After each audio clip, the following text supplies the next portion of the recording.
Domanda 12. Il limite per x che tende ad x con 0 di f di x è uguale ad L se, per ogni epsilon maggiore di 0, esiste un delta maggiore di 0, tale che, se il modulo di x meno x con 0 è compreso tra 0 e delta, sia che il modulo di f di x meno L è minore di epsilon.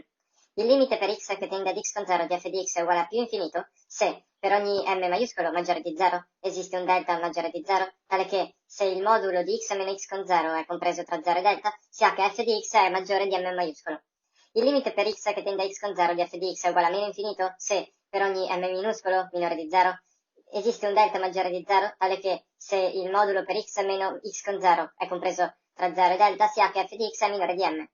Il limite per x che tende a più infinito di f di x è uguale ad L se per ogni epsilon maggiore di 0 esiste un n maggiore di 0, tale che per ogni x maggiore di n, sia che il modulo di f di x meno L è minore di epsilon. Il limite per x che tende a meno infinito di f di x è uguale ad L se per ogni epsilon maggiore di 0 esiste un n piccolo minore di 0, tale che per ogni x minore di n, sia che il modulo di f di x meno L è minore di epsilon.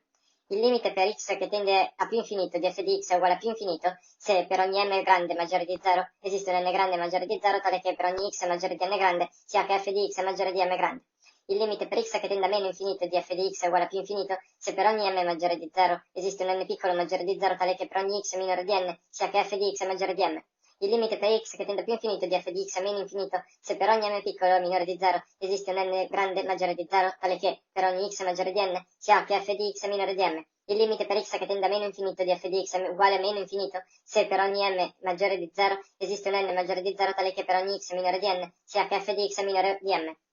Dare la definizione di limite per x che tende a x con 0 di f di x uguale a meno 4. Il limite per x che tende a x con 0 di f di x uguale a meno 4 se per ogni epsilon maggiore di 0 esiste un delta maggiore di 0, tale che, se il modulo di x meno x con 0 è compreso tra 0 e delta, sia che il modulo di f meno 4 minore di epsilon.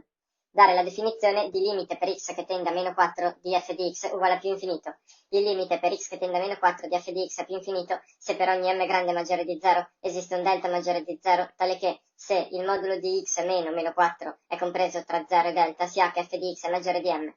Si enunci il teorema della permanenza del segno. Il teorema della permanenza del segno asserisce che se il limite di una funzione è diverso da 0, allora la funzione è localmente concorde con il limite, sia f di x definita da ab in R x con 0 appartenente ad ab, se esiste il limite per x che tende ad x con 0 di f di x. Se il limite per x che tende a x con 0 di f di x è maggiore di 0 o minore di 0, allora esiste un delta tale che il modulo di x meno x con 0 è minore di delta, un intorno di x, in cui f di x è maggiore di 0 o minore di 0 nel caso del minore.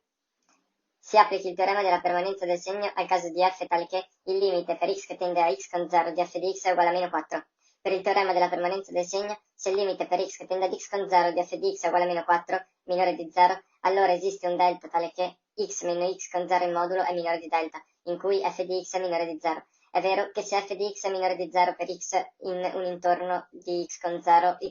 escluso, e se esiste il limite per x che tende a x con 0 di f di x, allora tale limite è negativo? No, perché se esiste il limite per x che tende a x con 0 di f di x, se f di x è minore di 0, allora il limite per x che tende a x con 0 di f di x è minore o uguale a 0 e non è minore stretto di 0.